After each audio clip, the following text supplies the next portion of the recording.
Disco's back right now. Have you seen Disco Dom? Yes. Disco is back. Yes. Big. Yes. I think music will always. I got something to contribute. What do you got? What do you got? Whenever you're ready. What do you got? I don't know, God. What do you got? Finish your thought. You love disco? I remember playing at Liquor Box one night, and you came up and you were like, "You should throw a little disco house on, see what happens." And I cleared the room. Hey, but you know the type of owner who I am? I'm like, good, fuck them. Play it. I'm having a good time. Fuck them. Yeah. Walked right into that bear trap. Lost my right leg. Holy shit. That's Well, awesome. all right. Battle raps, cause I've shaken grown men to the point that they can't even face their own friends. That's why they rhyme about jewels, not life, cause the ice on which they skating is so... Welcome back to the Party with Strategy podcast. We are very clearly at a off-site location here at Devon Steakhouse. Very beautiful, very nice. This is my first time in here. The sunlight is hitting just right. We got some beautiful boys with us. This is your first time in here? This is my first time in here. Been open for a year. I'd never caught an invite. Ah, I'm just saying. that's how it works. It's a really hard business model. You have to invite. You have to invite them. Yes, You know what? I'm pivoting. Yes. Pivoting the whole model. I get it. Yes. Invite only. No, I do. I didn't even get a tour of the speakeasy downstairs either. I want to check that out. I forgot to mention that before we started. But yes, we are here. It is beautiful. It smells delicious. Chefs in the back prepping. We got the bosses at the table. Welcome back. Thank you for having us in your beautiful establishment. We have Paul Alqas, Carmen Rossi, just a couple of Chicago greats sitting at the table here. Thank you. Wow. So when was the last time we did this, by the way? It was definitely a year ago. Oh, it was a year ago. Well, I think it's longer. yeah, a year or more. Okay. I would say. But yeah, when I first got back, you guys were pretty early in the new studio that we got there. And now today we started construction in the basement for the new studio. So you're gonna have to come back. So don't feel like you need to hit all the points today. You know. I'll hold some back for our third, especially since this is already starting off so electric. I think the first minute we're in. Yeah, I think it's pretty good. I can already imagine those views matriculating as time goes on here. I think it's pretty good. This is good. Yeah. Wait till we get the clips going. We got this, guys. We started recording early. No clips from me. What's been the? I do follow the channel. Is it a channel? Yeah. The series. Yeah, every now and again, you got some Chicagoans for sure. I'm trying Hospitality, all the jobs. from A lot of top personality. to bottom. A lot of personality. There was one I watched the other day while I was in bed, and not that it put me to sleep, because I watch podcasts to put me to sleep, because I feel like you're in the room with Is me. this what you guys invited me here No. for? A lot of personality. Really emblematic of the industry. I forgot who it was, but it was a good episode. You know, I have multiple degrees. How many? Multiple. As many fingers.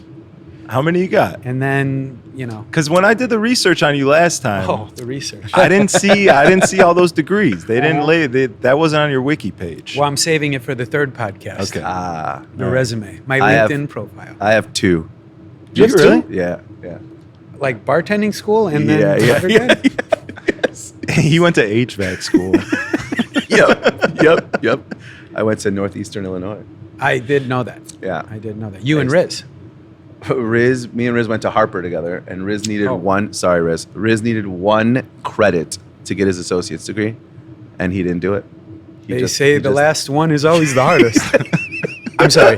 No one has ever said that. Fuck, why did I say that, man? That's cutting out. That's definitely cut off. You can get a credit for like blinking. No, that's cut off. Go Well, on. it depends. Let me stick up for my boy here because I don't have love any Riz. credits. I don't have any degrees. I give you no credit for that. For that statement. I'm more than one credit short. Dude, So it You're took all me of the credits? Yeah. I did not want to go to school. My father made me go to school, and it Is took that part of the culture? going to school is part of the culture. Yes. But I don't think we should go there It took- in these sensitive times. We will not. But it took me 7 years to graduate because I was That's already not bad. I was already running. I mean, it's a 4-year degree.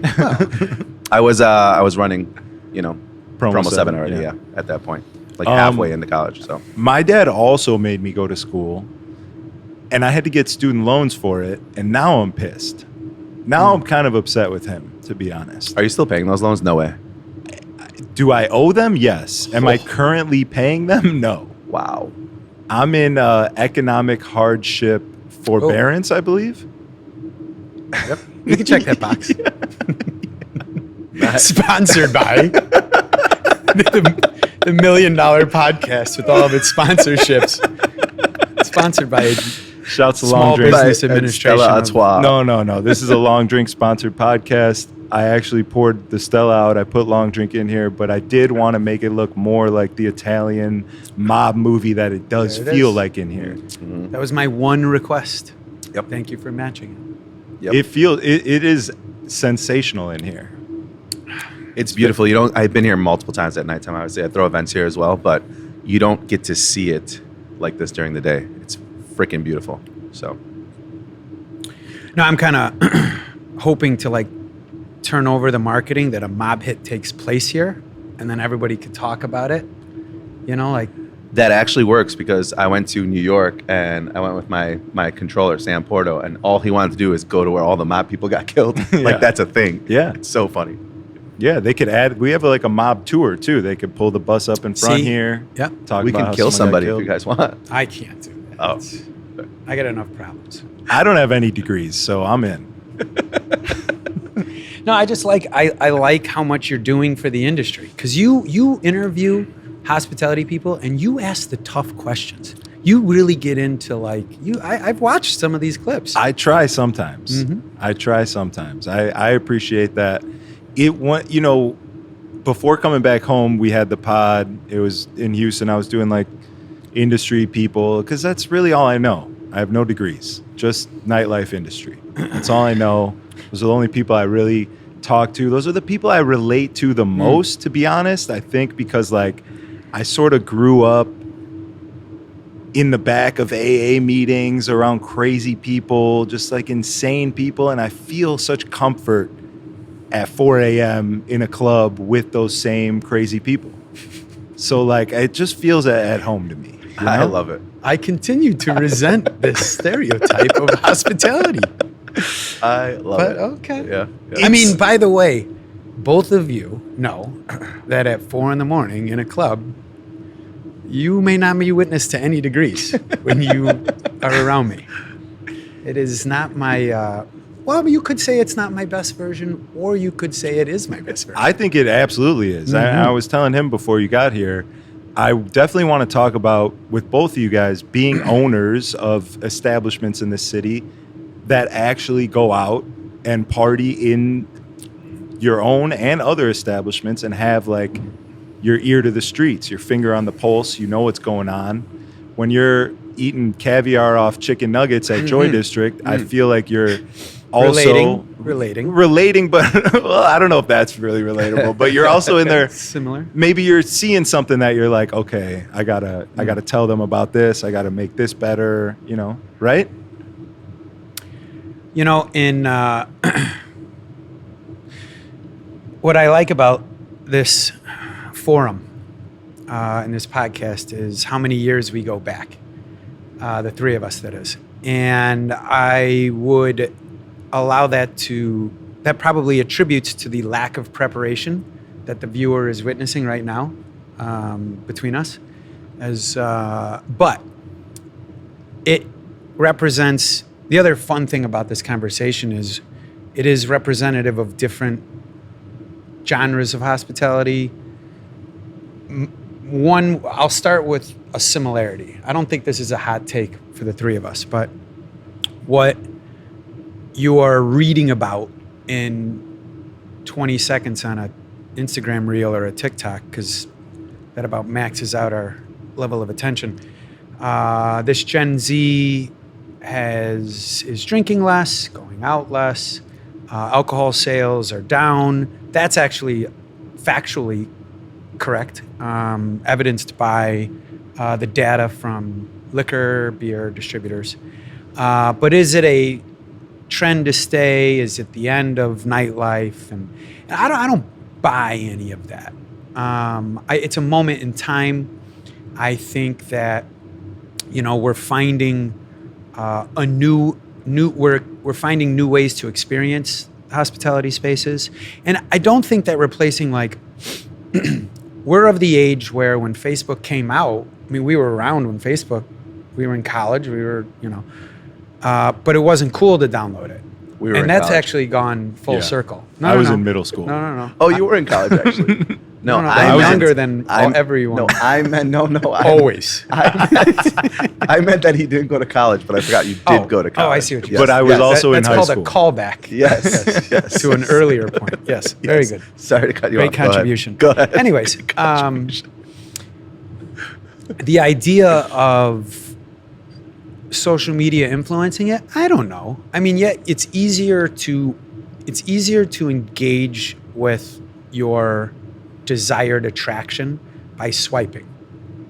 But I don't think it's in replace of going out, engaging in the moment, crossing paths. And I don't think that hospitality is the only accelerant. I mean, we see it in coffee shops. We see it in any retail traffic, entertainment, artistry. I also kind of think like the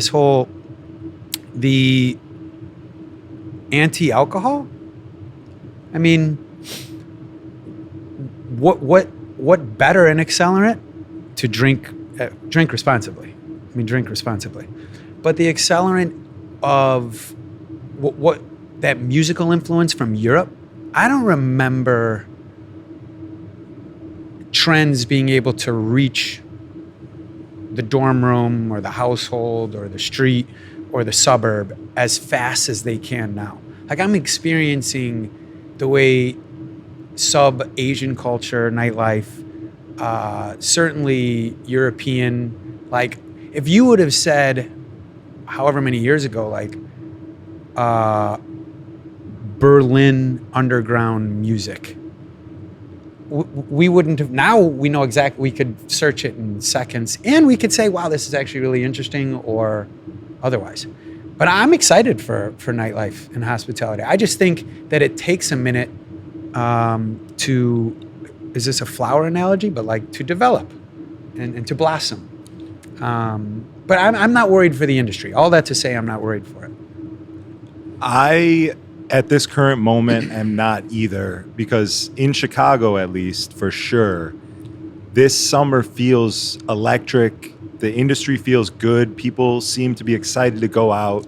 It feels to me like we hit rock bottom and we're no longer there. We're starting to come back up. That's what it feels like to me. I feel like we're back on the rise in terms of nightlife, in terms of big cities, in terms of everything that had happened from 2020 on. Does that? Are you? You deal in? I'd agree. I'd agree with that. I think our numbers are either where they should be or higher than last year across the board, being like doors, bar rings, etc. I think the people coming through the door, are there some holes? I think so. I don't think there's a good Monday, Tuesday, or Wednesday right now. Well, there's a great Wednesday. I'll tell you about it. Sorry, after. there is a good Wednesday. Actually, we also started Joy on the Rooftop, which has been a great, unbelievable. Yeah, which has been It's great. partners. It's and then Joy Celeste, and then Celeste. and then Yeah. Celeste. I can't even get them to plug our own places. I mean, this is like that just an started, utter but waste of Wednesday's my also time. just started recently at Celeste. Yeah. Celeste. People ask me what my favorite place is, and other than some of the places I'm partners at or places that I own, I Celeste is bar none one of the best spots. The crowd that goes there, the music that is played, not on the disco floor, but every other floor, amazing. It's really good on Friday and Saturday in the disco. I can't speak for any other. Yes, day. yes, Well, yes. why don't you explain to the 7 people who watch this what You did that last time. It's a And we got a lot of callback. views. And we got a lot There's of gonna be a views lot last of time. callbacks. We got a lot of views last time, though. We did. I think we were up there in views. Tell you the You truth. guys are absolutely up there, yeah. People must like us, or The Dreams and Hate us. Nightmares clip went well. My ego is yes. And we then need I- another. and then Save that. We need another Dreams and Nightmares. clip. Shortly after that clip came out, I was DJing at Parlay and Carmen was there and he was like, "Hey, It's time. Drop it. I think it is a true story. It is. I wish I was there. I'm telling you, I would leave bounce every time that song was on. I'm like, Lago, I'm out. But yeah, I think we're looking good. You were in the middle of talking about how great Celeste yes. is. No. I'm going to 15 seconds. Other than you being there, I think this past year they've just, pivoted in such a good way to just, it's a great time. Every floor is a good time. Shout out Para. He plays some of the best music in the city. Para's my favorite DJ. Dude, right he now. is. You know what he is? I got nice goosebumps right now. He's every DJ's favorite DJ in Chicago, like locally. He is such a great DJ. He's incredible. Actually, he played here. You were here. He played here. I throw a party here called Chasing Alice. It's Alice in Wonderland theme. So it's a dinner party. Para played all 5 hours because Chris R was at the Weekend concert and didn't tell anybody, and just didn't show up. Thanks, Chris Classic. R. Classic. You don't have to cut that off. Shout out. Chris R missing gigs. Yes. Yeah. When I first got back to Chicago, Sonny from Hefe called me up and asked me if I wanted to do Fridays. He was like, Chris is our resident, but he doesn't show up. And I said, yeah. That's another. I'll take it. That's awesome. It's like a Madonna reputation he That has. is fucking awesome. If he started showing up all the time, I don't think he would have as powerful of a presence. No, yeah, that's part of the lore for I sure. love it. For sure. When you book Chris R, it's like a gamble. Is he going to come? Is he not? I don't know. Yep. He was AI before AI was AI. Yes. I love it. Yeah. And before that, he was TI. But that's an industry secret. While we're talking about alcohol sales being down, Gen Z doing that, I don't want to blame them, but how do we get cigarettes back in the club? How do we do this? Is it even possible? Because in Texas, I had a specific writer that said you cannot talk about this subject. Go on. in Texas, they let performers smoke. If you're performing, there's some sort of law where a performer can smoke inside. That should be fact checked. I want to say that cannot possibly be. I watch Kill Tony every single Monday, and they're So in there is Texas, a law and he's smoking cigs, and he which talked says you about are it. prohibited from smoking, exception sub B, unless you are on stage performing. Yes. That's Something like that. okay. You know the law. Not all of them. Not all of them, but if you were to look it up, you would know if it was true. I'm going to look this up. Okay, we'll In get my that imaginary laws book. ChatGTP. We'll Harry get that Potter fact check. book, I will look this law up. Let's say that it is true, though. How do we get that going here? Are How you do we make that happen suggesting here? that there's a correlation between cigs inside and the increase of popularity in nightlife and hospitality?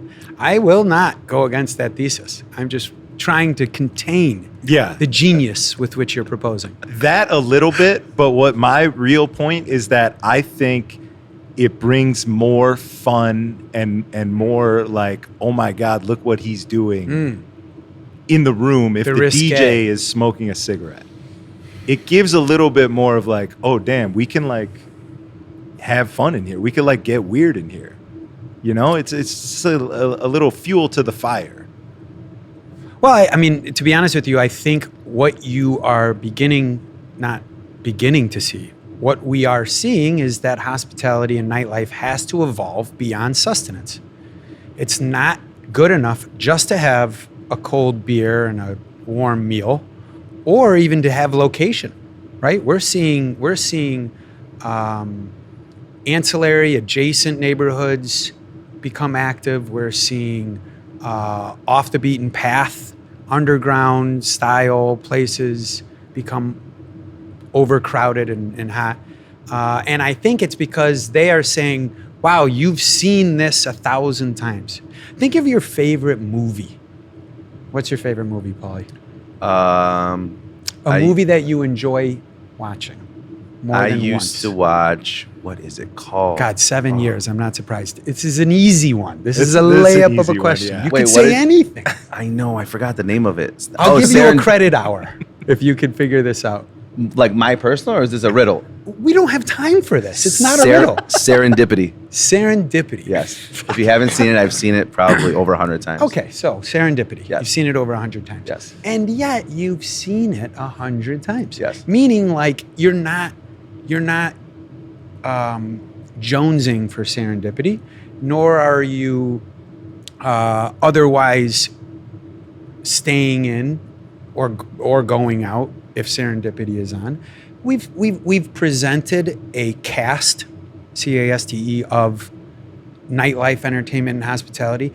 People have seen that movie so many times to where when they wake up the next morning, not only can they pull out their phone and literally see what they missed, but they can reassure themselves that not much. Yeah. I mean, it's okay. I've seen serendipity a number of times. This is where we are. So I think what you're, referencing in smoking cigs inside is an allusion to more excitement. And, I think that onus is on promoters and not like, Zach, you were one of the first people in my hospitality career to create a vibe. That the venue, it wasn't about the venue. Where your party went, and what was the, I don't want to say the name, it starts with an S. Send nudes. Yeah, Senders, but what was the other person in Send that space? nudes. Send nudes. Yeah. And then what was the other? Okay, there was another entertainer who was out, and also sort of his vibe and energy created a sort of brand for nightlife. I would say that was almost in the last, 10 years. That was probably like peak, right? When you had all those clubs open and when you had those branded parties that you would go to. Right now, what we're saying is like, we're saying that the venue and the day of the week. That's been around forever, since the Romans made the calendar. There was a venue and a day of the week. That's where we are today. Yeah. As opposed to what I like to do, what we try to do professionally is creating a brand, rotating it. And you're seeing it with these alternative groups doing Friday morning swim club, the club experience in the coffee restaurant, and the meetups, and that to me is kind of exciting. Like I've never seen that before. Yes, I've seen a club. Yes, I've seen a CO2 gun, because that I think those are the two things you need if you're going to do an alternative to a pop-up. You need a DJ in a coffee shop and a CO2 gun spraying in the air, and that's it. You've revolutionized You got it. the events world. But I like where it's headed. I'm encouraged with pushing owners to have to, imagine their spaces differently. And in truth, and this isn't a shameless plug, though, I am not above it. This space is so dynamic, and there's so many layers to it. That was probably the most impactful. That was the impetus of my, agreeing to explore this project, because I closed my eyes and saw, wait a minute, I could show people different layers, different moments, throughout their evening. Going to tag on that, I think you brought it up in a Hubbard meeting. The days are over where you could just put a fucking A-frame outside and say $12 bucket of beers, come on in, and you're busy. Yeah. You got to go above and beyond now. So on Wednesdays, shout out Joy District and Celeste, I didn't want it about being come to the rooftop, come to Joy District, let's go downstairs and parlay till 2 o'clock, and then we'll go over to Celeste for an hour, maybe an hour and a half. It was about getting people out on Wednesdays, creating a party on Hubbard Street, so people know, like, yo, let's go to 2-3 different spots, But it'll be fun to go out on a Wednesday night, not just like, let's go to Celeste or let's just go to Joy. And me and Jabba were fighting about it the first night because we were slammed. I mean, we had like 250 people on the rooftop. Every table sold. And he's like, let's go downstairs. Let's do parlay. We'll still make money. I'm like, dude, I don't care about $4,000 or $5,000. Let's just make it so Wednesday night is fucking awesome. You go to the rooftop. You go to Celeste. Wait, how much did you cost? That's it. Wait a minute. Wait, hold on. Because it's about creating something where it's not just about, it is, at the end of the day, is it about generating revenue, but it's about the longevity of it. If we could do this for 5 years, awesome. Why would you want to make a ton of money for 1 year when you can make, a lot of money for, well, it's 5 one years? total out of 365. It's Exactly, 1 year exactly. out of 15. It's, yeah. That to me is the mindset that I feel like is missing, because everyone's so money focused, because money went away and people are still in that like scarcity mindset. Like, money just disappeared. We opened our phones, we woke up one day and they were like, hey, you can't run your business. You're not making any money. Tough luck. Yeah. And like, I think that left people in shock a little bit, and they're like, oh my God, money. I need money. If there's $4,000 on the table, we got to take it. But I don't think that that's right in the times that we're in, because to me, when I am in a club that's just straight money focused, and it feels like it in there. Like, I'm sitting in a club. I was in Arizona sitting in a club, and you can just tell they're waiting to catch somebody. They're waiting to catch that spender. They got the promoters. They got the promoter tables that you could see are the promoter tables, and then they got their little, friends and whatever. And like, it just feels like a trap in there. It's set up like a money trap. I'm like, this doesn't even feel fun. It's not driven by fun. It's just driven by money, and I can feel that in there. And that to me was like an eye-opening night. And I think that your mentality is right. Like, create something that's awesome that people want to go to, and don't just try and make it about the money. The money will come. Yeah, listen, hospitality is not the only industry that is struggling right now. And I quickly scrambled to see if I wanted to use a different word than struggling, but it is. It's hyper competitive.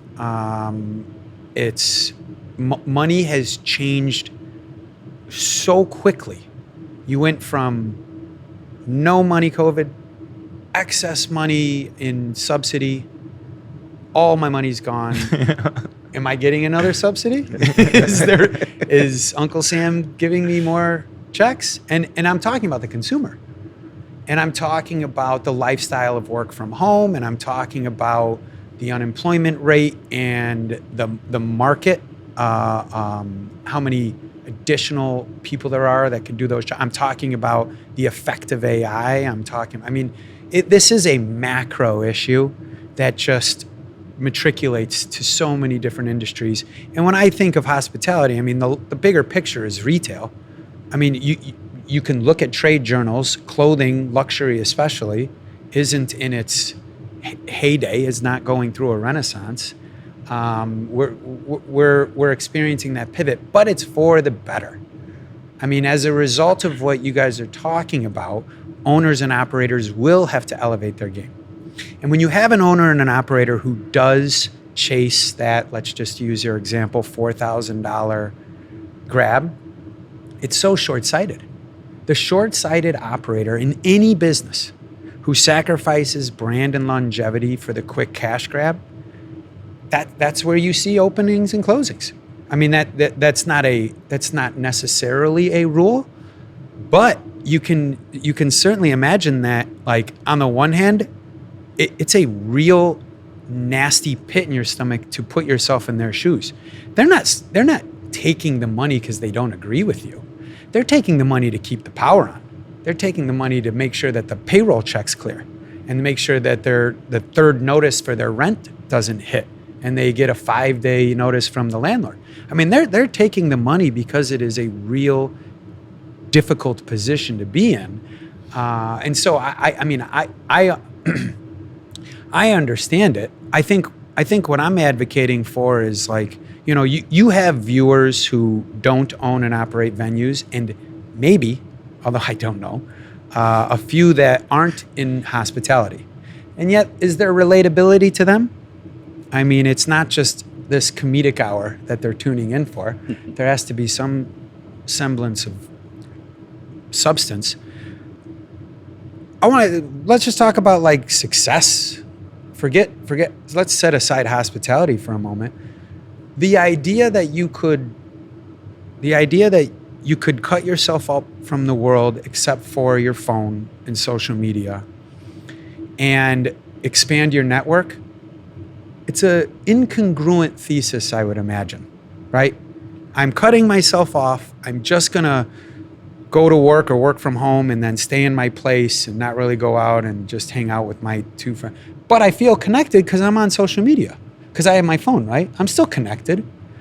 And so therefore I'm expanding my network. Wait a minute, that last part, that doesn't make any sense. How are you expanding your network by watching your phone?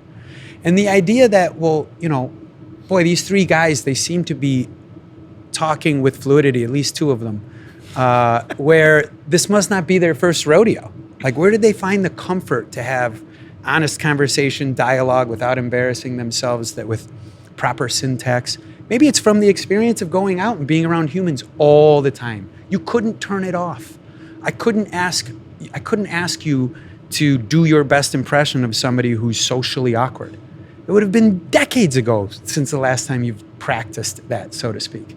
So, I mean, I think there's, you know, that's what gives me comfort. Because if that is a model that's temporarily here, it will extinguish because there is no future to that. I'm not worried about AI. I'm not worried about AI any more than I'm worried about, you know, life on Mars. But the idea that you know, you're seeing a maybe it's not a pivot, maybe it's not a societal shift, maybe it's just a different lens. I'm still wearing goggles, still wearing glasses. I just have a little bit different of a perspective on it. And so, you know, what's cool about hospitality is not every, it's tough for Gucci, which I always plug as my favorite brand, which still doesn't endorse me. Sir Lalac. Oh. Thank you. Can I get a hat or something? SURLELAC.co. Shop now. How did you come up with that name? What does that mean? I went through a French phase. Although I mean, really, there's the guys that I work with are awesome. The team is. It took me years to develop this, but at the time, we did a venture in New York with a French restaurant. And there was just a lot of influence. And, you know, if you start peeling back the influences of Chicago and especially our history and the World's Fair and everything, there's a lot of French influence. There's a ton. And so Sur Lalac is French for on the lake. And the French language is just very pretty. But getting back to, thank you for that plug. Honestly, mental note, hoodie for Paulie, size 4XL. It was me. Oh, was it you? You're getting a hat, but hat. So just so you know, already worn for Zach. whenever Riz comes by, he just literally steals whatever is behind the Joy District thing. No way. I swear to God. He's like, Paulie, get the manager to open up the. It's incredibly depleted. I'm always like, look at these par sheets. Yeah. The bandit. That's so funny. Yes. When you walk in, it's like a little clothing store, and Riz just steals the shit. This is not. Funny. This isn't fun. You're encouraging this. This is my livelihood. The idea of connectivity in luxury brands is probably inapposite to their model. They don't want everyone to experience, right? Unlike how amazing hospitality can be. We want to find ways to connect everybody. We're living in a time where everybody just keeps growing and growing and growing. You can imagine in the 50s or the 80s or the early 2000s, everybody was still kind of tight. And now with every passing day, it seems like everybody is just a larger and larger and larger net. So I think it's exciting to be a part of it. And I think you have to like kind of live through the other side. You have to get to the other side of the tunnel. I mean, you do a number of different venues with very different styles of music and crowds. Are you applying the same algorithm? Every night is different, I would say. Every single night is different. A Joy Wednesday will be different than a Saturday night at Tunnel. Sunday's very industry heavy. Shout out Liquor Box, shout out Tunnel. But I think that every night you have to look at it as a different entity almost. It's like running multiple businesses each night. It's never the same thing. I do once a month here on Fridays, and it's a completely different crowd that would show up to Tunnel on a Saturday night, or Wednesday at Joy. It's just totally different. You're looking at a different demographic, different market. That's it, really. Which in and of itself is a opportunity for you to show your customer base different faces of hospitality, to where it's not the same. That's the really cool part. So DJ, I've had CO2 exactly. cannon. So the people that would come here, like maybe they haven't been out in 2 or 3 years, and they're like, oh, this is really cool. Paulie's doing this. Let's go check it out. So yeah, it's like how long has Promo 7 been around now? 21 years. Of the 21 years you've been doing this, almost older than me. Almost. You're 24 now. You've accumulated this whole following of all these people along those years, and maybe 20 years ago, someone who you met that was 21 is not going to want to go to Tunnel on a Sunday or whatever, but now you're doing this party. That guy or that girl is like, oh shit, I remember Paul used to throw dope parties. Now he's doing this dinner party. Let me go see that. Exactly. It's giving people a variety of stuff to do instead of just the same thing every single week. Not that I don't enjoy doing the same thing every week, but it's a breath of fresh air as well. Yeah. So that's dope. You got to come check it out also. Your party? I'll let you know when the next Can one I get is. an invite? I mean, you guys, what am I? What's The going on here? arrogance that you have, that you need a fucking parade down whatever one-way street you live at in I Ravenswood. do live on a one-way in Avondale. We're going to talk about Avondale. Yeah, Avondale's nice. Where there's one of those Cinderella carriages with the steps. Wow. I'm going to do it. But I love that. Can we just do our own podcast? Like once a month. We'll just do something else, but this is great. I am down. I'm in. Let me ask you this. How did you, because you're kind of, correct me if I'm wrong, like a mentor to Paul, right? I'd say so, yeah. Is that pretty accurate? How did that come about? Like, what did you see in him where you were like, I want to maybe give him this opportunity because I think he'd do good with it, or like what, how did you guys get together? Please. So I know the first Judge time my body language. The first time we met was I think Dustin Burke introduced us because Dustin was working with him for a long time, and he was opening up a place called LA Social, and the interview literally went, "Oh, you own Promo 7?" And I'm like, "Yeah." He's like, "All right, you're hired. We'll just whatever it is, we'll just make it work." As the GM of LA Social. And this shit we did at LA Social was insane. It can never be replicated. That's where the first Send Nudes party was. Was it? Yeah. I mean, think about that. Think about that. Like we had, imagine going to, the heyday of a nightclub. Talk about, and I'm going to say Spy Bar, Mid, or Prism or whatever. Like we brought that to Lincoln Park, which is absolutely insane. Just jam-packed every single night. Industry people would show up. We're doing $2,000-$3,000 tables in Lincoln Park. It was literally insane. So I don't know where I was going with that, but that's how we met originally, I definitely look at Carmen as a mentor. Yeah.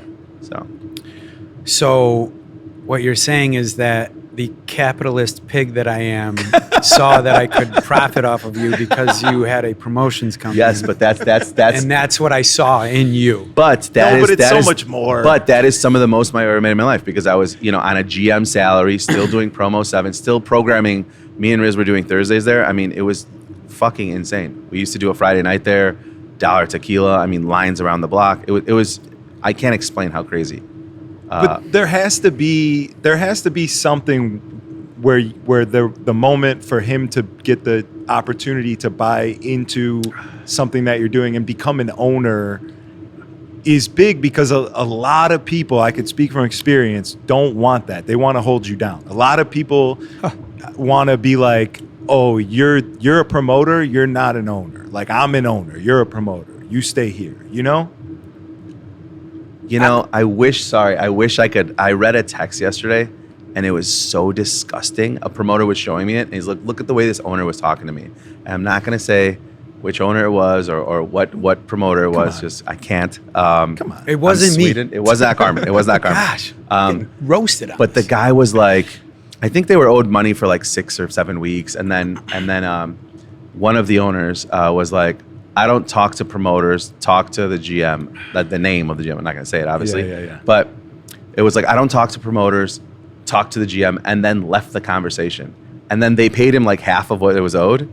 And then like they fired him that day. So one of the promoters went in, they're like, oh, you don't work here anymore. And he's like, what the fuck is going on? So We're going to have to talk about this after, we'll talk this after the pod. off of the whatchamacallit. Yes. Yeah, I mean that's a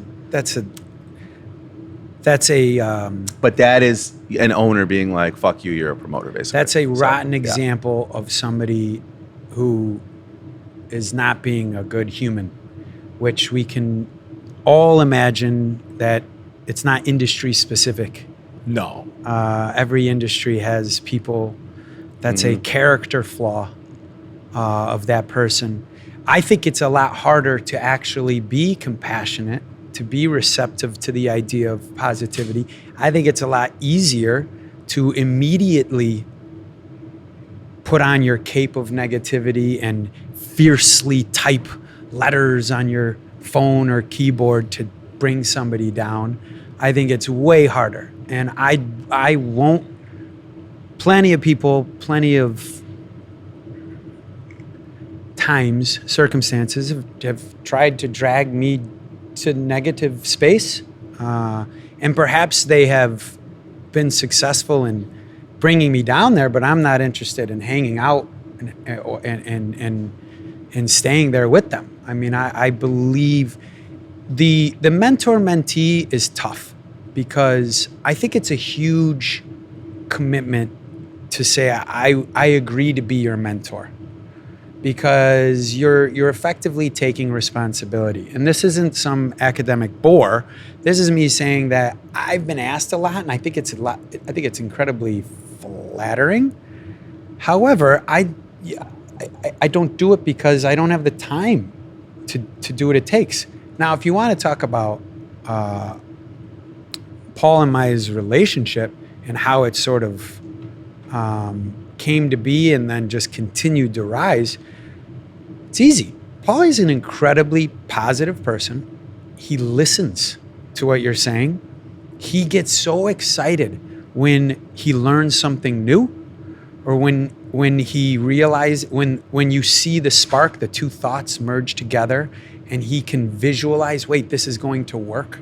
And it's not about doubling down, it's about commitment. And you could say, well, doubling down is commitment. No, it could be double, triple, quadruple. Commitment is all the way through until we decide together, this isn't going to work, or here are the reasons why. Paulie would have been in the same situation and would have been successful in the Chicago industry, regardless of LA Social, regardless of even Promo 7. He has a personality that is successful. I think that's where people, that is your brand. I teach at the University of Illinois, shout out Orange and Blue, shout out Cam, shout out Red Lion. A lot of the times I tell students about, honestly, there's not a whole lot that a 50-minute class is going to teach you that's going to carry you through the rest of your life. But every now and again, you might get a nugget. One of those nuggets is recognizing your brand. Your brand is showing up to class.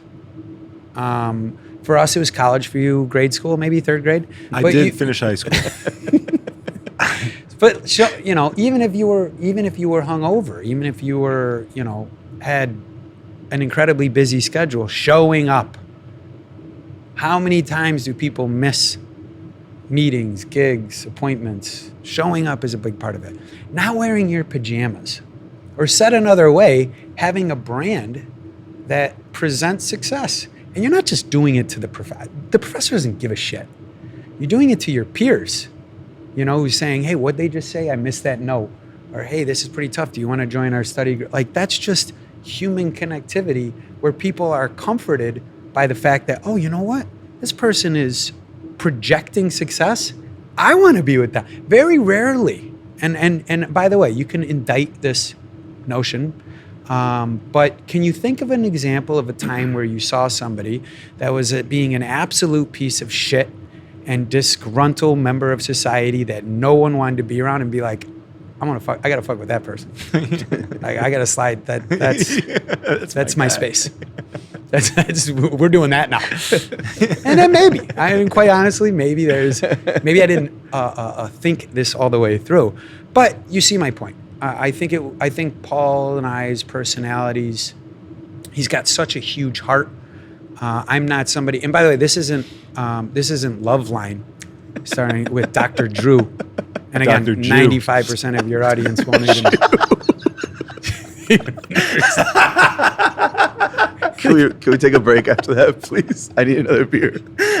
Says Dr. Jew. Did I? He said Dr. Jew. Take a break. Sure. Are you Jewish? Yes. Oh, you can keep it in. Yeah, well, we're definitely keeping it in. I want another beer. Can we take it? We can. I got to pee. Yeah. I don't know what I'm allowed He to didn't laugh finish at. up his. I don't know if I'm allowed. By the way, just blur my face so you could see neither laughter, but blur him, but also do the.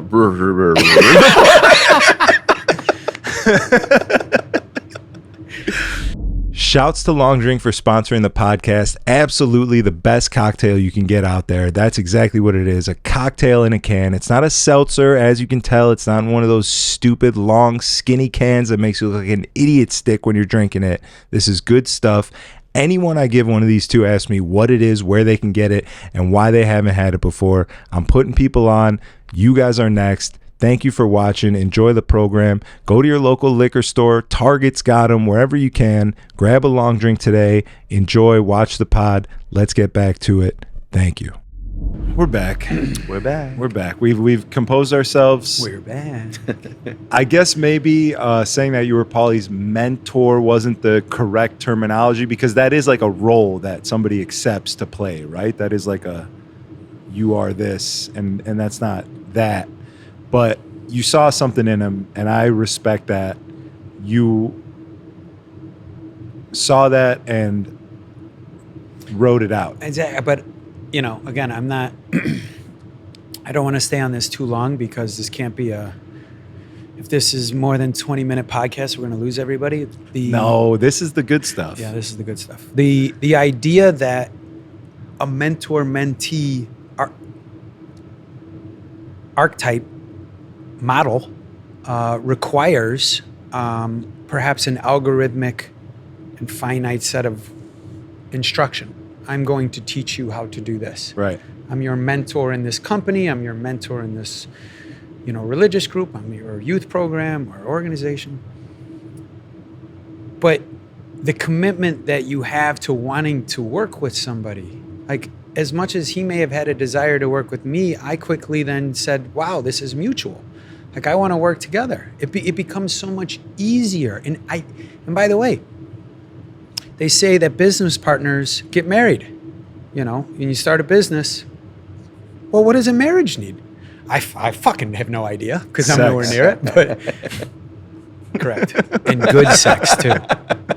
If you're not good at sex, figure it out. Buy the books, listen to the podcasts. We are not having sex, by the way. just in case everyone thought that. Because cracking up. It's the best. When Diamond Cut laughs, it's the best. Yeah. What is required in the sort of a successful relationship is that it is mutually beneficial. Certainly, you would say that it can't be adverse, but that both sides, both parties are getting something out of it and are further encouraged to explore further.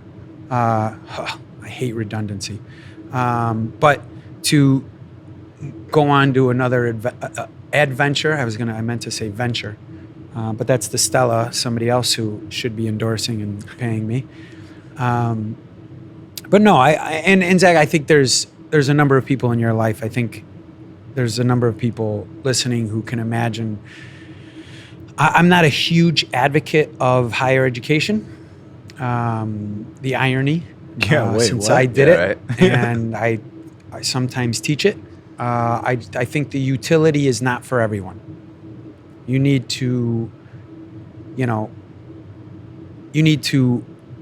be able to visualize the destination with which you're going and then follow a map. Not perhaps strictly adhering to it, but some sense of direction. I think a lot of times these kids are just dropped off on a campus, first time without any parental supervision, and said, well, these are the times to explore and figure it out.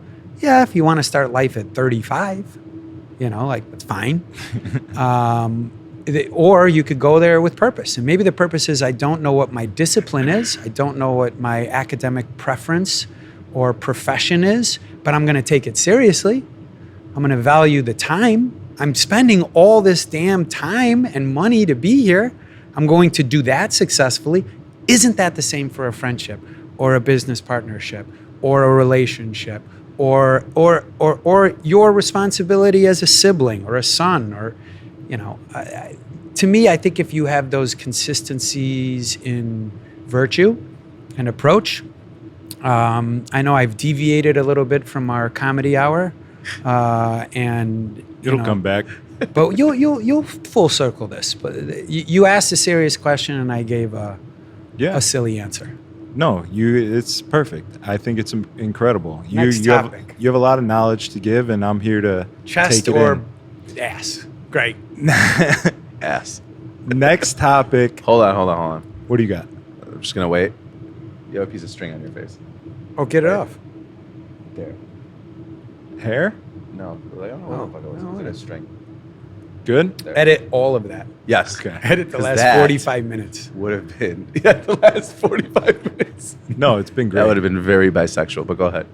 I want to talk about a couple Chicago neighborhoods because you did allude to people starting things off the beaten path and going to these other neighborhoods and things, and not really the main spots like River North or West Loop or wherever it may be, Lincoln Park.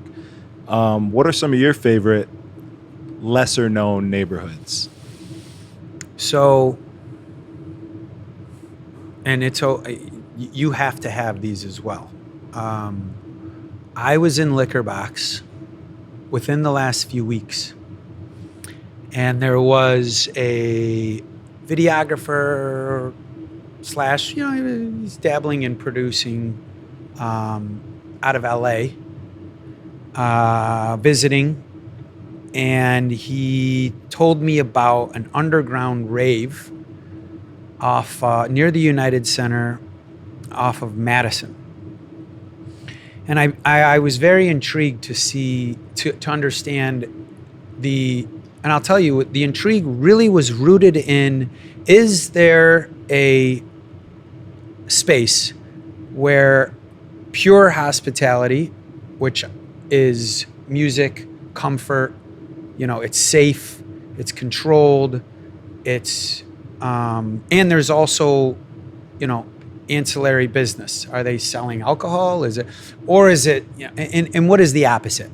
It's not safe. It's dangerous. The crowd is any second something can erupt, like the temperature. And so I said, yeah, let's go. And I think we probably got there around 3:30 or 4. It was in a building, which is to say it wasn't under a bridge.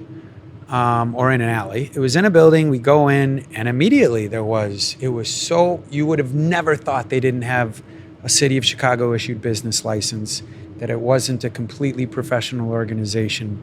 You were, there was a list of some sort. I believe you were stamped a wristband. There was a whole cover mechanism Once you were in, there were bars, there was economic transaction, probably Stripe, or something, or cash. It was concrete, 2-story ceiling high, and it just kept going lower. And this was what I would describe as like a very fast-paced, like Eastern Euro techno or house. But Jake Shore was DJing? no. Please stop. That's what he plays. I know. It's just, no. Shout out Jake Shore. I love Jake Shore. And so there were well north of 1,000 people there, which is a lot of people. This isn't I can't tell you the name of the business because it's an illegal business and it's underground. But I know you hear of those things, whether you hear them in LA or you hear them in New York. You hear them less in Miami because Miami has venues for that. And that's my argument on a regulatory basis of why this city needs licenses like that. Because without it, it becomes unregulated, where something dangerous can take place.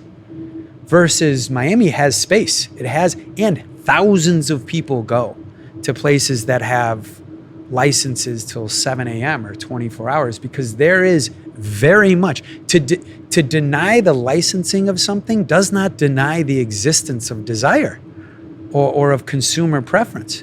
And so I do advocate, and it sounds like I might be angling or opportunistic, but quite frankly, if we went and there were 10 people there, I'd be like, nope. That is really, and that you couldn't get away with that downtown. Just because of the nature of residence times, police presence times. But there are a lot of cool, I do want to do a shout out. Berto owns a place, might be the Avondale Theater, is that? Avondale Hall? Berto from, yep. Yeah. He's got a place that I went to a couple weeks ago. And was it a Tuesday? No, it was I think Playboy Cardi just showed up randomly after the weekend concert and performed. It was a theater. This is a licensed. Yes, Sorry, yes. I think it is Avondale Music Hall. He I had believe. 2 of them. He had Portage, which I think he recently got rid of, and then he might have Avondale. I went to that, yeah. and it was great. It was a nice venue. I love vaulted ceilings. I love the high, but I'll tell you, it's hard for me to go into a room, particularly in your central business district, and not know somebody. But the idea is that yes, and more importantly, there's something to be said on the data.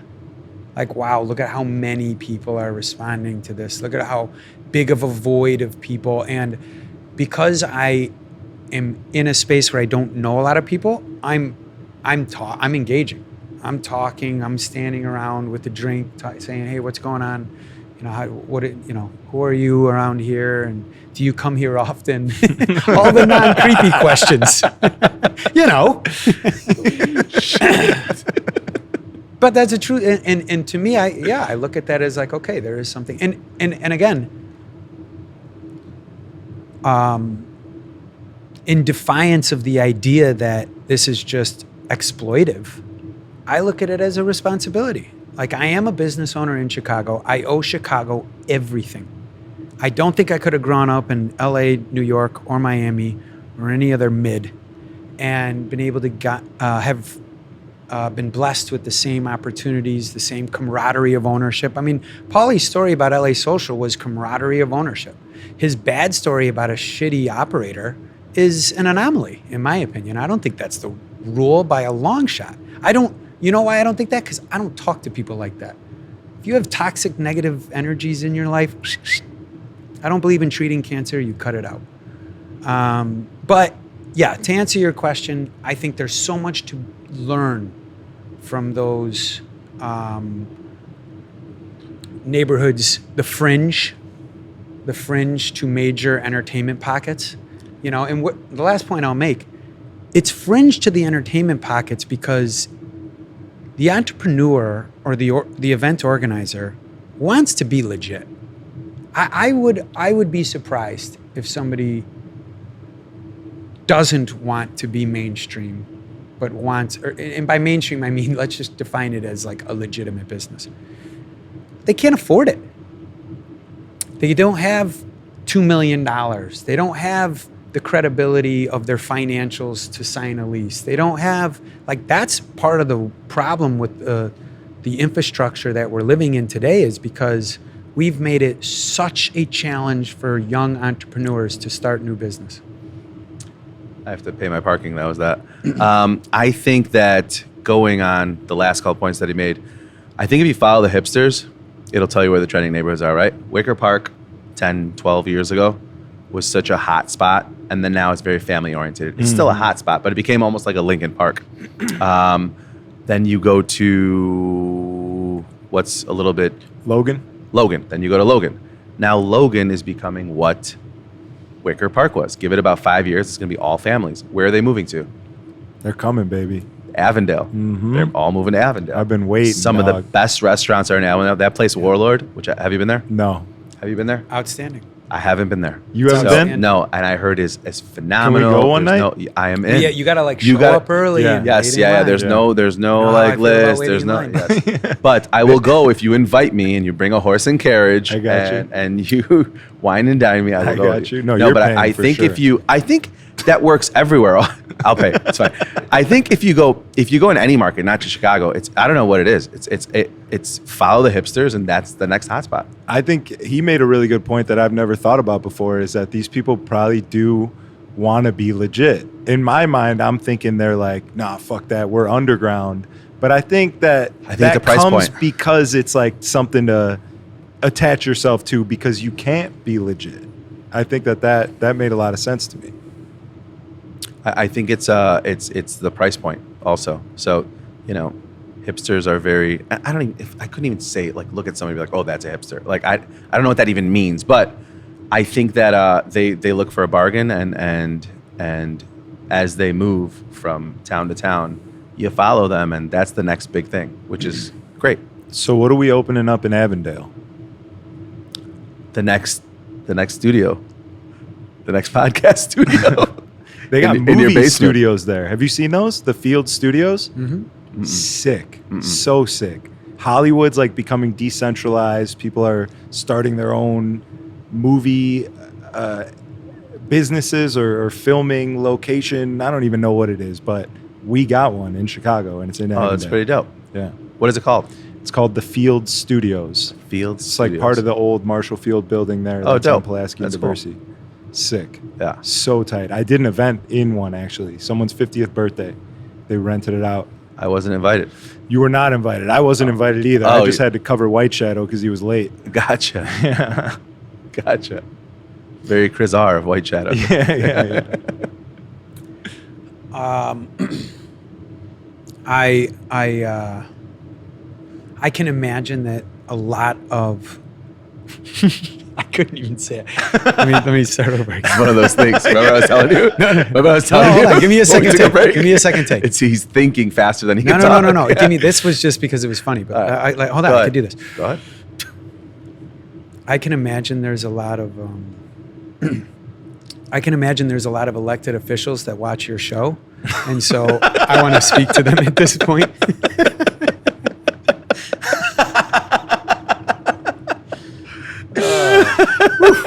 I don't know if they watch the show regularly, but they definitely tune in when you're on. Yes, Absolutely. Yeah.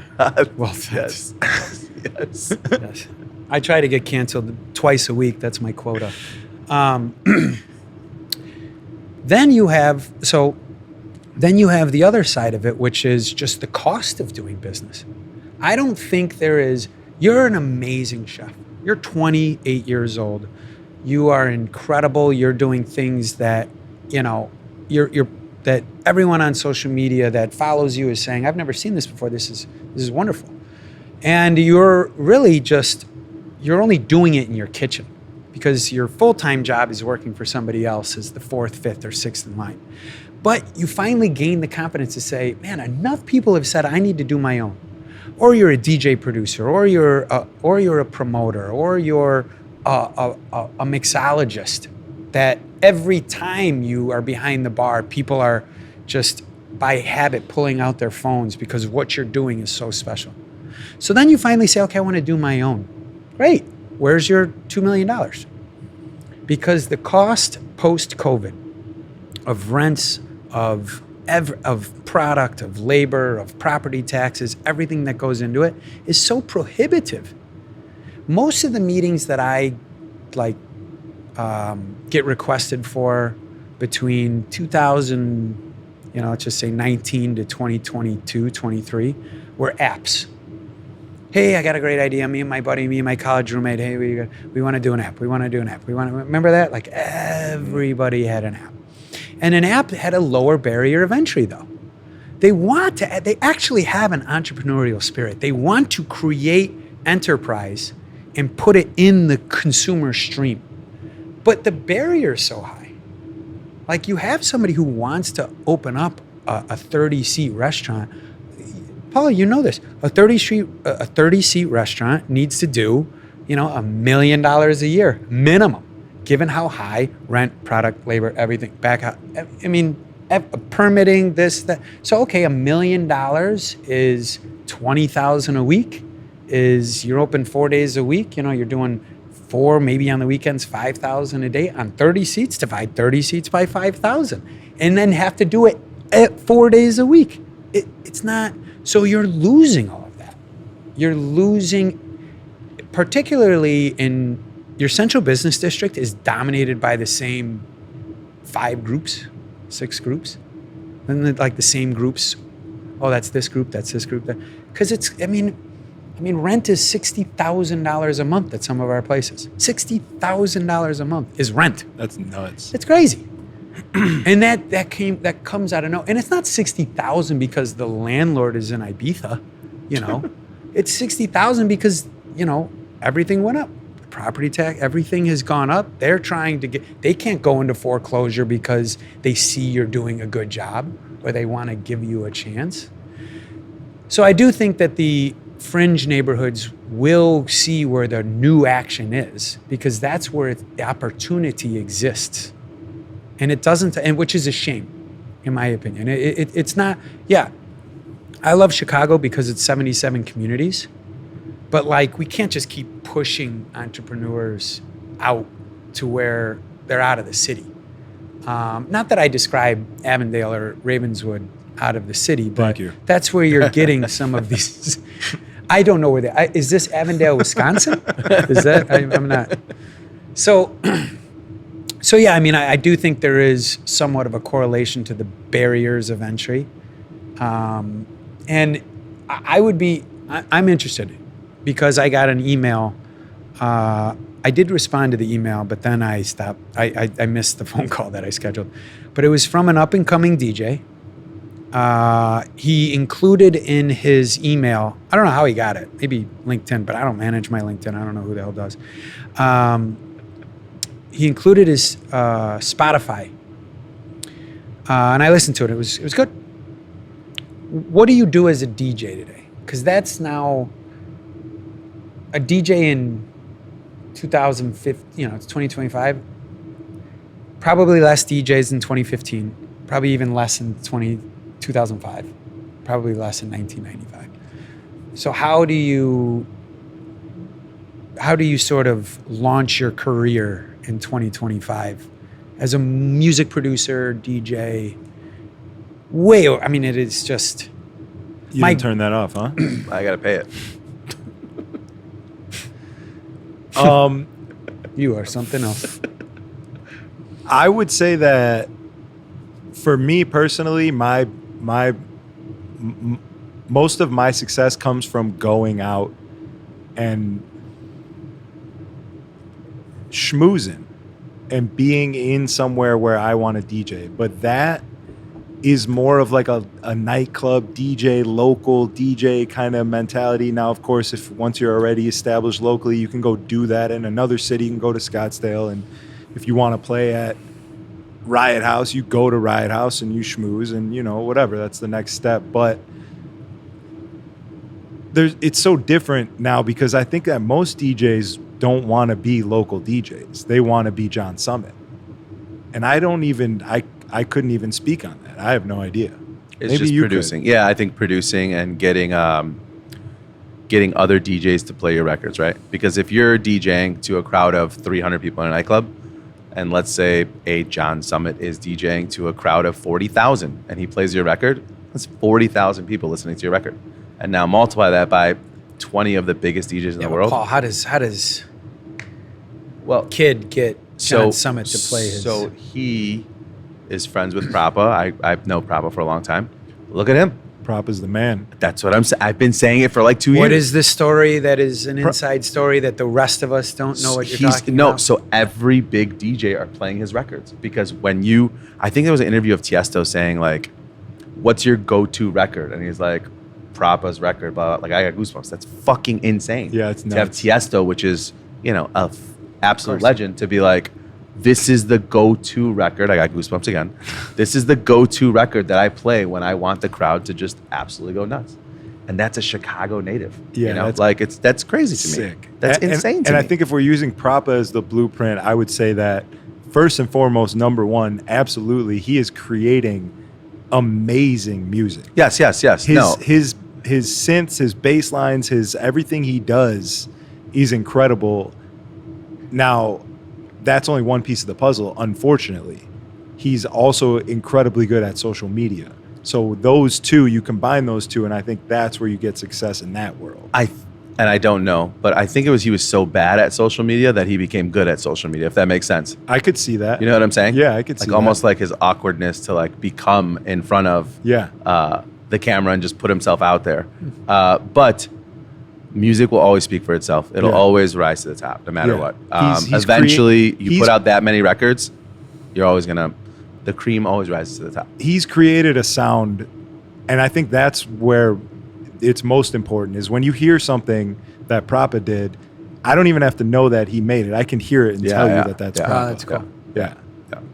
He has a very distinct What a sound. romantically perfect way to describe, like... You're in love with him, yes. I love that man. No, he's a dope kid.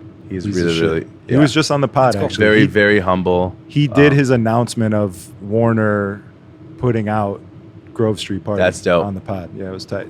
Dude, I would have the DJs in Tunnel and they would play the original. I'm like, guys, what the fuck are you doing? Like, don't you notice like all the biggest DJs in the world are playing this edit? Just fucking play it. And I'm not gonna say who it is, but I'm like, guys, I literally sent the link. Just stop playing the fucking original. Play this song because everybody goes crazy to it. So, well, if they're in the middle of a hip hop set, that's just whatever. Just switch it over. Maybe save it. Do the hip hop thing. Save it for when you go to the EDM. Yes, makes sense. Yes. Yeah. You're stuck. Yeah. Well, that's what I would say about that. Going on the EDM or house or hip hop, I think when you have big rooms like Joy and Tunnel, you have to be very, very flexible, right? You have to be able to switch genres on every 15 to 20 minutes just to keep the attention span. It's like, I always explain it as like being a Vegas DJ, right? When you go to Vegas, I listen to Loud Luxury, fucking horrible. I mean, it was terrible. But then they played McDonald's? No, at McDonald's was probably great. At Joy, they were great. I was there. Yeah, you were he there. was How there. was that? It was good. Sick? Yeah, no. What I'm saying Great is, use of space, cool promotion, good for McDonald's. what I'm saying is, Loud Luxury in a 300 to 500 person room, great. Loud Luxury in a Vegas nightclub with 2,000-3,000 people was horrible. Why? Because it was just like every 30 seconds a new song, and it was just, it's when you're in those big rooms, you're. I personally don't like it, but you have a short attention span. It's like playing the cheesiest music, playing the this and that. Whereas like if you build a room, that's maybe 150 to 200 people, to me that's just more my environment. And maybe it's my personal, preference, but that to me is I'll enjoy a set a lot more. Were they mixing it? Because It was almost like was it girl talk? Girl talk. I always liked day. girl talk. That was real fast. Yes. Mixed. But it was mixed like he might have played 4 different songs, but like over the same drum beat. So it's kind of a different way to mix it. He did all his mixing in Ableton. He like DJ'd on Ableton Live. Do you remember Girl crazy. Talk or no? Yeah. Man, that was a while ago. But Girl Talk was the shit. Talented. Absolutely the shit. Talented. insane ear for things that would go together. That's really dope. You're too young for that. You don't know about that. My grandfather Just told a me young, about just girl a, talk. just a youngin. Just a youngin. I think I'm in a bit of a different space as a DJ right now. I personally feel like we're coming to the end of the TikTok era. You need to Ooh, go hot fast. take. It's all about the attention span. Like, we've been focused on that for so long. I think it's coming to an end. I think that, like, I'm in a different room now. Like, Celeste is a different beast than Joy District. It's a small room. The disco especially is like an experience. It's curated. You kind of play disco music. It makes sense. But just dance floors in general, I think, are coming back. And with that comes mixing slower and keeping a vibe longer and not switching it up. You know, like at Bottle Blonde, you're DJing, you're playing 2, 3 songs, 4 songs, they're liking it, and then by the 5th song, you know, they're not really paying attention to you, they're back at the table trying to hit on some girl or something, and you kind of got to get their attention. You got to, like, change the genre or play something that is coming in off a slam, like No Hands, listen to this track, bitch, and then everyone's like, oh shit, you know? I don't think it's that anymore. For me personally, especially, yes, but just in general, I also feel that way. I think it depends on the room and you know what the venue is. I'll go back to that. I went to go opposite of that. I went to a Kind Music show in Tulum, and it was fucking insane. I mean, we're in the middle of a forest, literally probably like 25,000 people. That's and nuts. You couldn't move. My cousin Joey was like, "Keep moving up." I'm like, "Joey, get the fuck away from me." Like, I'm literally like this in between thousands of people, but that's the slow, playing the intro, playing the outro. But I felt amazing. It was euphoric. I mean, they started at 2 a.m. Sun's coming up at 7 or 8 o'clock in the morning. I mean, cool. it was very, very cool. To get there, which I don't know how fucking, you know, Tulum designed their highways. They have an airport there, but it's literally... They do. Yes. It's two-way in, two-way out. Like, it's a 4-way street. But eventually, it just got to, like, a 1-lane street because people were trying to go the other way. And we got out and walked literally an hour and a half to get to the show. And this is at like 1:30 in the morning. Oh my God. Because they were shutting the doors down at 2 o'clock when they went on. Insane. It was the craziest thing I've ever seen. That's nuts. And this was this past January. Did you film it at all? Because that's what they do I with those did not. Afro shows, I thought. No. It's all about filming. Yeah. I think actually Max and Payday got like a good video of like the whole experience. Yeah. Max came up to me and like his little, I don't know what you call them other than, I can't even say it. It's like a little scarf or whatever. Like a Is it bandana? like a Hispanic a scarf? thing? No, like a Middle Eastern like scarf. Oh, thingy. like a headdress hijab kind of almost. thing? Yeah. Hijab, okay. Yes, I would. And then, Am I not allowed to say that you're Middle East? Is that- It's not to be mentioned at the moment. Is he It's not just Middle a little. Eastern? I am. I think he's trying to. He's trying. You know, he doesn't want. Anyways, He speaks Spanish. He's Colombian. I don't hear color. I don't know where to go with that. But anyways, it was like going to Great America. The line was like, you know, an hour long, which did not stop moving. It was just like you just were in a really, really long line. You walk in, and it's like a set up as a festival, and it was just you walk through like these little gates or whatever, and it was just 25,000 people from like 2 o'clock in the morning until about 11 a.m. It was insane. That's sick. I feel like people are just they're itching a little bit more for a groove.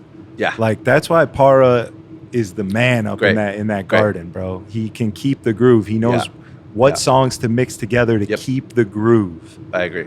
And that I think that's huge right now. Especially I think it comes with the explosion of dance music that's happening again. Yeah, I think it always goes up and down, right? You know, disco will come back in the next 2-3 years. Disco's because back right now. Have you seen Disco Dom? Yes. Disco Yeah, is yeah. back. Yes. Big. Yes. But I think in the next year, because it's big because of him, I think a lot of people are going to start trending Right. onto it. It's Yeah, big. yeah. Disco's in Avondale right now. Oh, In a year, it'll be in it'll River be North. in River North. Yeah. Yes. So that's what I meant. But it goes up and down. I think music will always. I got something to contribute. What do you got? What do you got? Whenever you're ready. What do you got? I don't know. Go ahead. What do you got? Finish your thought. You love disco? I remember playing at Liquor Box one night, and you came up and you were like, "You should throw a little disco house on, see what happens." And I cleared the room. Hey, but you know the type of owner who I am? I'm like, good, fuck them. Play it. Play it. I'm having a good time. Oh my God. Fuck him. Yeah.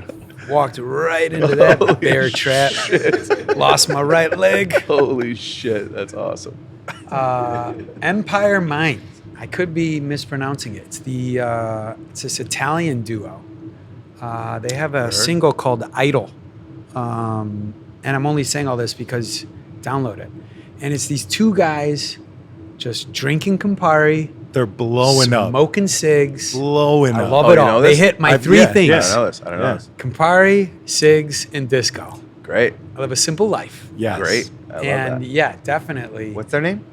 I think Empire Minds. I don't Shame even on me know to what their advocate for names are. something How the that fuck I do you know could them? be You don't know wrong what their on. names are. Because like that, The Campari, the the Campari, cigarettes, the and disco? cigarette, and the two guys playing disco, like it's unmistakable. They come up on my timeline all the time. Someone at Celeste, what's his Requested name? I forgot his name. Manny was telling me about it too. Like everyone's seeing it. It's popping up on everyone's timeline. Yeah, and the energy, the beat just gets you, sort of moving. It's fun. It's fun. Disco's fun. Like Yep. playing in that disco is incredible. It's giving me life. I love it. So if you guys do end up being in there on Wednesday, I personally will be making sure that Lago knows how to play disco music correctly. Lago won't show. He doesn't show? Well, on Wednesdays. Why? He won't go out. I don't know. He just won't go out. Oh, he's good. Well, that's good. He's got a rest day. I like it. He goes hard. He goes hard. But yeah, maybe Chris R. will have to We'll have Riz DJ. Riz. Disco Riz. Disco Riz could go hard. It's got a good ring to it. Disco Riz is kind of We'll fire. get him Disco Campari. We'll let him Riz. smoke I've cigarettes. I've never heard of trap disco before. Yeah. Trap Disco Riz. I like it. Disco Hell Riz. yeah. We'll get him a little afro. Smoke No, cigarettes. yeah. Those guys, it kind of makes me want to get like a hair transplant because I don't feel like I can properly represent somebody who plays disco bald. Like I need the shorts, tuck in my button up, smoking a cig. But like with the hat, it doesn't really work. As like with bald, it doesn't work. What I about just need the, like a the little bucket hats Jufro. that I Yeah, always wear a wear? big hat. Yeah, Yeah, wear wear like a a bucket funny, hat. funky hat. Bucket hat could Yeah, it'll go. be fine. Bucket hat is. I'm still working on it. I got the stash. You got the stash too, which I like. No, it's He's got the I Italian like stash. it. It actually looks like Curated. you went to one of Platinum yes, Fades. it's Wealthy Camp. They teach us how to do all of these things. Platinum Fades on Pulaski in Avondale. Oh, is that a plug? Last time I went there, they gave me one of those thin mustaches too. It's a Who Puerto are you Rican shot? Yeah, barbershop. who works there that you're shouting them out right now? Platinum Fades. There's a Puerto Rican barbershop.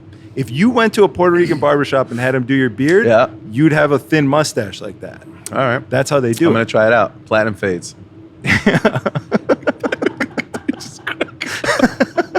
Like, what the fuck are we talking about? I have a Middle Eastern man that fades me up. by Yeah, the way. you do. His name's Yeah. Asher. Used to be an Asher. I almost fucking nailed it. Yeah. I almost Almost in Skokie. Almost. You gave up Betty's and Nick's. I've never been to Betty's and Nick's. That's a $5 haircut, right? I think they got to be up now with inflation. $5.50. Absolutely. $5.50 for sure. They got to be. I bet they're $10 haircuts now. But yeah, when I was in high school, Betty's and Nick's. You Oh. go to Betty's and Nick's, bro. Much smutty them. They'll fade you up $5. Yep. I hope it's like $97 now. Because that would be more like, yeah, it's real, people. I don't know how else to. And The cost Benny of and scissors. Nick's, Vito the and cost Nick's. I of don't know what you guys are just scissors. saying. But Betty's and Nick's, Northside Barbershop. Good people over there. I did have one more question locked and loaded, but I'm a little. Oh, just to bring it back to what you were talking about before, how the the cost of entry is high, and that's kind of why people are going to the outskirts, and that's sort of the ecosystem there. Do you have any thoughts on a solution for that? Is that something you've ever thought about before? Is that like what would fix that? Is there a fix to that even?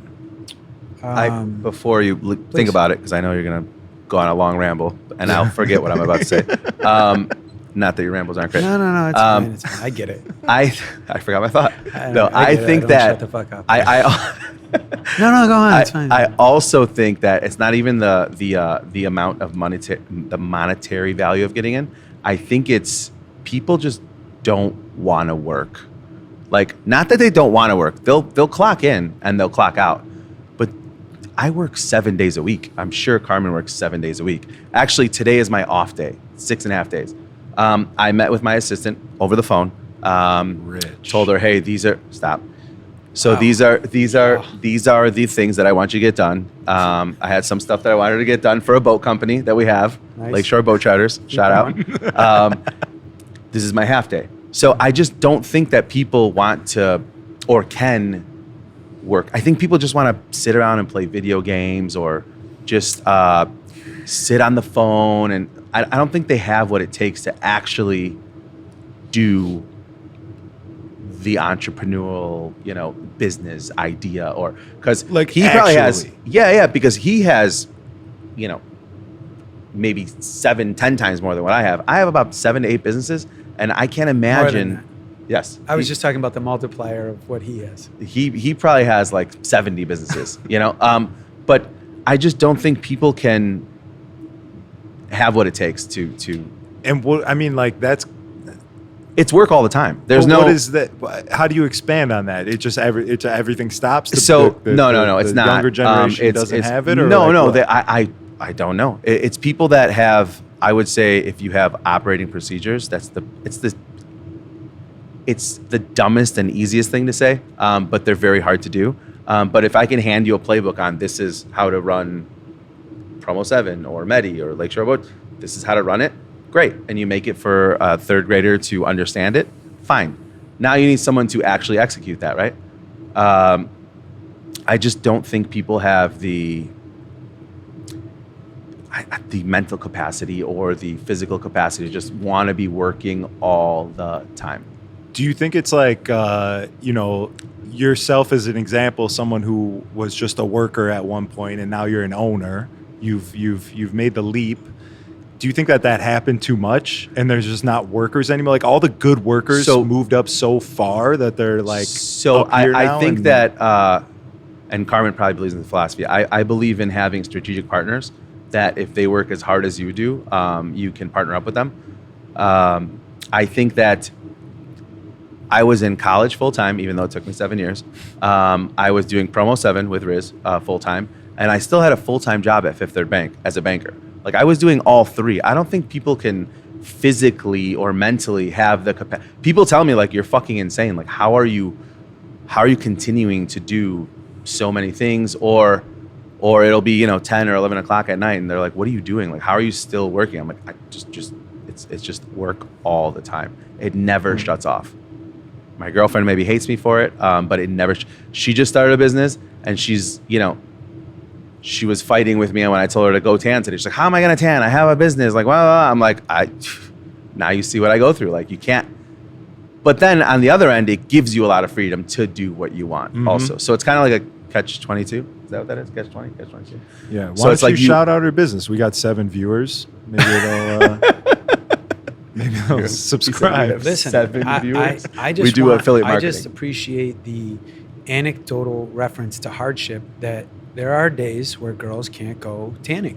I mean, if this is the world that we're living in. I didn't mean I'm out. that exactly. I meant No, like no, you no, can't because it's 90 degrees. hard stop. It's 90 degrees on a Monday, Like, and you just this can't is what I've been be able to talking go. inflation, God damn it. economic Cut that out. woes. Simon, cut that out. I don't want to live in a world where that's not a thing. Are we recording? Because we started. We're 2 hours in. Are we recording?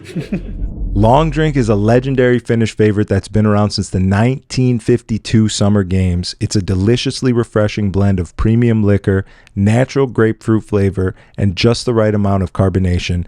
Honestly, this is the stuff right here. White is sugar-free, blue is citrus, orange is peach, red is cranberry, black is extra strength, and they're all fire. New flavors dropping soon, so watch out for those. And they're just the best sponsor for this podcast. So the next time you're tuning in, make sure you crack open a Long Drink, enjoy one while you're watching the show, because good vibes deserve great drinks. Let's go, champ. We're back to the episode. Thank you guys for watching. We'll see you next time. This is a great pod, because like you said in the beginning, the relationship between us, we've known each other for a while. When I watch a podcast, that's all I give a shit about. I'm not watching like an informational, like Patrick Bet David podcast to learn anything. He's a Syrian. Shout out to Syrians. Yeah.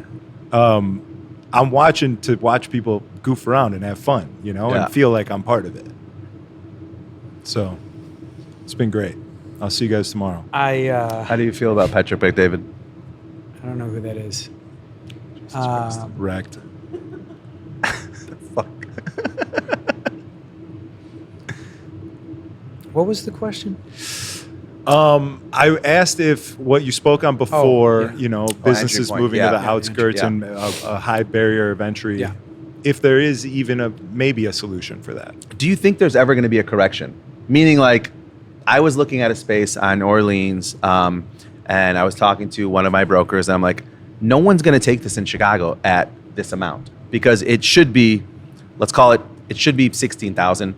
They have it for lease for 25,000. It got leased for 30,000. And I told him, no one from Chicago will rent that, because you will not make that money back. I said, it's going to be somebody from New York or somebody from LA. And he's like, Paul, you're absolutely right. Somebody took it from New York. Because in New York, you can attest this because you have multiple venues in New York, the rent is so fucking high. So it's, I actually wanted to hit you up. There's a space, and I mean, it's whatever. Cat's out of the bag, baby. Where's it at? Listen, where's it at? The 7 viewers, whatever, it doesn't matter. So next to Hoxton, there's a beautiful space. It was an old distillery. They want $80,000 rent. It's a rooftop, which I'm like, fuck. There's a 3,500 square foot rooftop. Do you know which venue I'm talking about? Yeah. So, of course he does. Yeah. So, but it's like, how do you make money there? Can you do 15 million? Maybe. I think it was like 8,000 or 9,000 square feet on the main floor. But like, when does is there going to be a correction in the market? Or are people just going to, Cane's is going in where Little Goat Diner was? Like, why the fuck is Cane's going into probably one of the most sought out corners in the entire city of Chicago, but we're letting Cane's go there? They got money. But how fucked up is that? Like, wouldn't you want a Chicago person going in there, whether it's, Dynamic or Aid Hospitality, or doesn't matter, like somebody going in there that is a Chicago person that'll put something unique, right? MLM. Because it's a fucking What? Because it's a fucking maybe we'll do the programming, but I think cut that out. like actually cut it out. No. So listen. But how do we get it to where a Chicago-based group will want to go into I think that's kind of these spaces? I'll answer. Kind of part I'll of the answer your question. question. Should there be a correction? You should take this with a grain of salt, because I am not an expert, despite how eloquently and intelligently and I respond. The reality is that the rents being charged are a consequence of the mortgage that they signed 6-7 years ago. So they don't have a choice. The fact that the market has fallen off they don't get to say, hey, banker, the market fell off. You need to readjust my rates and my basis and everything else. So what governments could do is, in multiple industries, and I'm speaking really fast because this isn't the substance that anybody's interested in, but it does answer your question. What governments can do with major industry like the auto industry or the housing industry is they could bail them out. So when you see all these landlords, of which I'm one of them, of which I have buildings in the loop, of which the loop hasn't corrected, the government could come in and say, I'm going to subsidize the reality that somebody wants to pay $15,000 a month, but you have to charge $40,000 or you're filing bankruptcy. Bailout, if you're in favor of it, that's what it does. Market correction says, sorry, file bankruptcy, let another group come in to the bank and say, hey, this is only at 15,000 because the previous guy filed bankruptcy. I could buy the note from the bank. There's your market correction. The other thing that's taking place right now is massive. Like, the reason I don't believe we're obviously not in a recession, but these are recessionary times, is simply because the amount of influx of money from COVID fell off of a cliff, and you don't have time to correct. By the way, can you imagine living in a volatile society, of which there are plenty of cities and regions in the world where their volatility does spike like this? It's up and down, it's up and down. We don't want that. Yes, it was a spike up. Yes, it came right down. And we just haven't, across our axis, we just haven't, because we're level. Can you imagine if, it's way down, lower the interest rates. It's way up, higher. I mean, the housing market, nothing would be predictable. So it just forces us to live in tough times. Why is that painful? Because in our generation, millennial generation, maybe Gen Z, that generation, they're seeing too much volatility too often. I think our parents lived through like a recession, maybe 2 wars. For us, if you're not in war, if you're not in a recession, you're like, fuck, what's going on right now? So, I mean, that I think is the sort of difficulty it is for younger generations. Like, as a millennial, I saw it. My parents lived through 01. Like, I saw the financial hardship. You're seeing it so much that you're almost being like, this is totally normal. It shouldn't be. But that's where we actually are. What should motivate you as a Chicagoan, and why I advocate Chicago, I think it's inappropriate to compare Houston to us, simply because Houston is so vast. That'd be like counting Cook County, because Cook County is so vast, but the city of Chicago by population. I love that for 6 years in a row, consecutive years, we've been rated the #1 major big city to live in the US by Condé Nast. No other city has been ranked more than 3 times in a row in its 40-year history. I love that the population, the reality is the population after World War II, so 1945, 46, we were the 5th biggest city in the world. Like, that's wild. We were the 5th biggest city, and I want to say our population was between 3.5 or 3.7. One of those numbers is true. Now I don't know if we're the top 50. I'd have to check.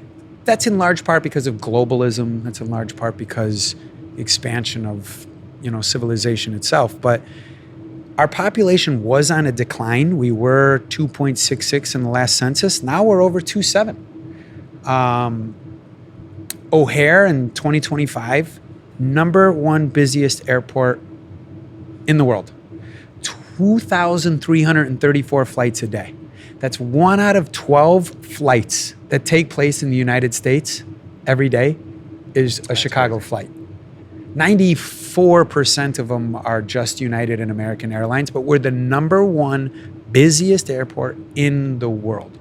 There's 121,000 millionaires in the city of Chicago. If I was an entrepreneur and I had an idea and I was worried about is anybody going to buy my product, or, assuming that it's a product that people want, there's 121,000 millionaires. That makes us the number 8 most millionaires in the world out of cities.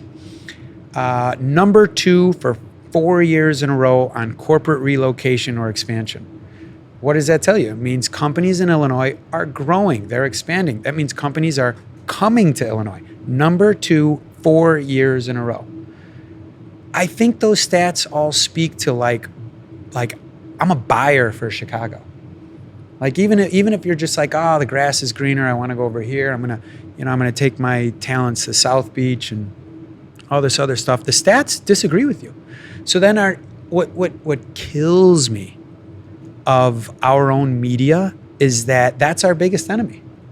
If you're if you're covering Chicago as a news media outlet, you're shitting on it. Let me tell you right now, negativity doesn't sell as much as you think it does. That's why you're going out of business. It's not TikTok, and it's not, Twitter necessarily and the speed with which you get information. It's that nobody's interested in reading your vile shit that a lot of the times isn't even right. Like, let's just take some stats. As the national media and mostly our own local media continues to pin us down, why aren't they publishing the positivity? Lowest homicide rate since 1965. All categories of crime are down in every single category: hijacking, sexual assault, violent crimes, everything, burglaries, down since pre-COVID, 2019. I mean, during those every major metropolitan, it wasn't just blue. Every major metropolitan city had issues of homelessness, migration. Our issue wasn't the immigrants. Our issue was that the immigrants that hit the border were shipped here. You don't go from border to Chicago. It's not Mario Brothers. They didn't take a portal. They got shipped here. It became our problem. That was Abbott. Thank you. Good reference. Most of these kids won't understand what that is. So yeah, I mean, I think our issues are very serious, but I think we acknowledge them. I think we're a resilient city. I think this is a city that if you do, what Paulie was talking about, I don't know if people have what it takes. Well, I think that when humans are faced with fear and sadness, which the four of us can very quickly, maybe as early as this morning or as early as a few minutes ago, we felt fear and sadness. I think there's this innate sort of like back off, pivot, sort of, one of the things that I have really concentrated on in my latter years would be to focus on that awareness. When I am in a state of sadness, and when I am very scared, and I am every day. I'm going through stuff that I know I would not have been able to handle some years ago. It's too overwhelming. And it's really easy to give up. It's really easy to say, fuck this. Like, I'm out. It's easy to put your phone on silence. It's easy to turn things off and turn away. Facing the resilience sounds like the easy answer. But I think it's finding a mechanism or channel. And no matter what we're doing, if we've hit a creativity block on producing music, if we have looked at 10, 20, 50 spaces and still not found the right lease, or still not, if we've asked 100 of our friends and family members for $5,000 each to seed our position and it's just not materializing, yes, I get that sadness and that fear, but I think facing it is where creativity comes. And that's where I've become really focused on being conscious of. When I am scared, I'm either going on a run. I'm trying not to do this. I do default to this. But sometimes creativity comes from it. But I try not to do that. But I like to go for a run. Or I like to just dial my phone for people who have personalities like Paulie, who's always going to be positive, who's always going to tell me you're killing it. I could be in jail, and Paulie would be like, and on the other side of the plastic window, you're killing it. That's the type of person. He's just so positive, and he's got such a zest. But those avenues of when consciousness and awareness of when you're feeling that pitfall in any aspect of life, I think tapping into that and really owning it and saying out loud, shit, Carmen, you're in a flight mode right now. You're very scared. I'm recognizing that. How can we creatively think about opportunity? Is there an opportunity here? How can we creatively think of a pause? Or how can we get our blood pressure down? Now, they'll tell you there's breathing mechanisms. They'll tell you that there's coping mechanisms, all that stuff. Whatever your thing is. But I don't think that people are becoming inherently more lazy. I think that the idea now is everything is Mount Everest. It's Mount Everest to interview for this job. It's Mount Everest to start this job. It's Mount Everest to ask that girl on a date. It's Mount Everest to get out of bed. It's Mount Everest to wake up early on a weekend. You know, it's Mount Everest to take that 9th shot of Fireball that I shouldn't have done. That's easy. No, that's skiing down Mount Everest. Which I would also never do. Those are those goggles, the lenses of perspective. So yeah, I mean, you know, I am obviously very pro Chicago. I really appreciate the diversity of our city. We were joking what the tenor and the discourse would be like if this were a politically progressive podcast.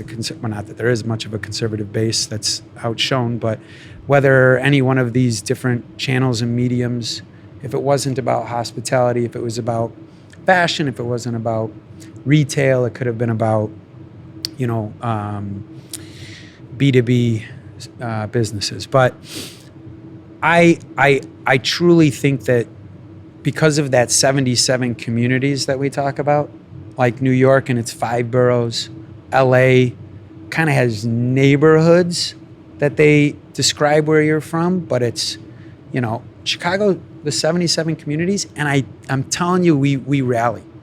I think if you were to zip code, I'm interested in what you think because you live over there and you shop over there. If you were to zip code the number of people who shop in Avondale, what is the proportion that you think are from Avondale versus just outside of it or just? I think most. You think most. So you think they're most. each little mini communities, I think so. like little mini towns. Up until now. That defies my entire thesis, but go ahead, derail me. Up until now, I mean, because it wasn't like a popular place. I've lived there for 10 years, and I used to tell people I live in Avondale. They'd be like, "What is that? Where is that?" They didn't even know it.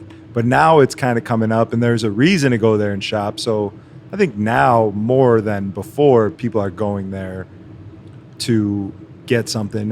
You know, the Brood coffee shop is some cool horror themed coffee shop that people want to go see. It's got like a big social media presence, you know, but before that, I think it was pretty local. Well, if you were to follow social media during the end of COVID and through it, everybody was on vacation. Everybody was doing their bucket list. Everybody was traveling. You're not seeing it to a fraction of what they were and that's where you get, I mean, it's just economic, you know, charts and graphs. Maybe Avondale is, you know, the vacation, which is to say, I think like it's also pretty cool to experience different cultural food in different parts of the neighborhood, and that becomes sort of we're vacationing and traveling within Chicago. You could do that and see something you've never seen before, meaning you don't have to get on a plane and go on the other side of the world to have an enriched and fulfilled sort of day of adventure.